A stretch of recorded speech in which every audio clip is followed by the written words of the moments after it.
Thoughts have come to me in traveling, by listening to new languages and getting to know their strange scripts, in visiting exhibitions and art galleries.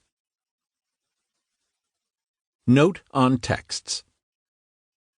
Classical Greek and Latin sources, including late antique authors, whether in the original languages or English translation, are cited from the Loeb Classical Library. Later Latin texts from Oxford Medieval Texts and the E. Teti Library. Translations of Hebrew scriptures, the Christian Bible, King James Version, the Quran and the Book of Common Prayer, unless otherwise noted, are from the Oxford World's Classics editions. For the Talmud and other Jewish texts, I have used the online collection at sefaria.org. For Buddhist texts, I have used the resources of the Pali Canon Online and the Buddhist Digital Resource Center, BDRC. For Islamic texts, I have used the Islamic Text Society. Citations of Christian Church Fathers, unless otherwise noted, are from J.P. Minier's Patrologia Graeca and Patrologia Latina, PG and PL. Shakespeare is quoted from the Oxford Shakespeare. All other references appear in footnotes.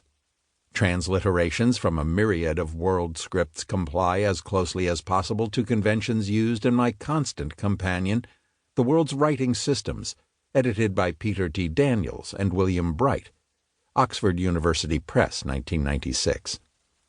Non-English words in common use, where diacritics might be distracting, are left as they are. Proper names, similarly, are given in the source language, except where common use prevails. Some words, sometimes for clarification, sometimes maybe as talismans, appear in the original scripts. 1. Death of the book. Tota enim philosophorum vita, ut ait Socrates, commentatio mortis est. Cicero, Tusculan Disputations, 45 BCE. 1. Is there a future for the book? Wonder is never far from terror. At first, the Internet presaged utopia, a brave new world of freedom. Of a sudden, chains on human knowledge evaporated into thin air. We cannot eliminate inequality or abuse of power, but through technological inclusion we can help transfer power into the hands of individual people and trust that they will take it from there, says The New Digital Age, 2013, with clunky optimism, co-authored by Google's humanitarian chairman.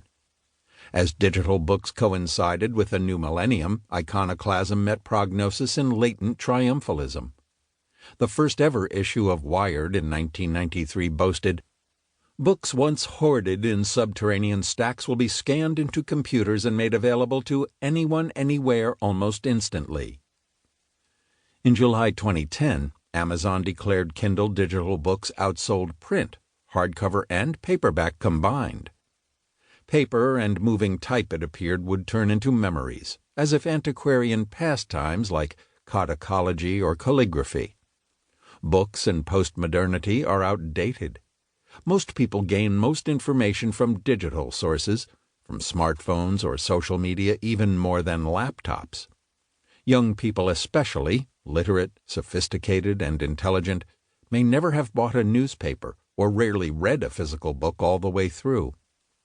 Information is gained or constituted by other means. Meanwhile, in October 2004, ironically at the Frankfurt Book Fair, which dates back to 1454, just after Johannes Gutenberg built his press, Wired's prophecy came to life in Google Books. The ambitions of this project are totalitarian, nothing less than a database of all the books in the world. Today the project appears less utopia than dystopia, as it shatters through copyright and property law, threatens public libraries with destruction, and reproduces error upon error in merciless transcription. Now we tell ourselves we live in an age of the death of the book.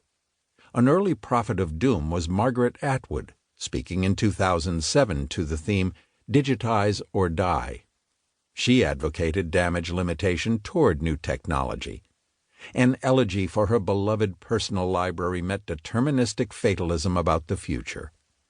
In the decades since Atwood, that minimal hope offered by the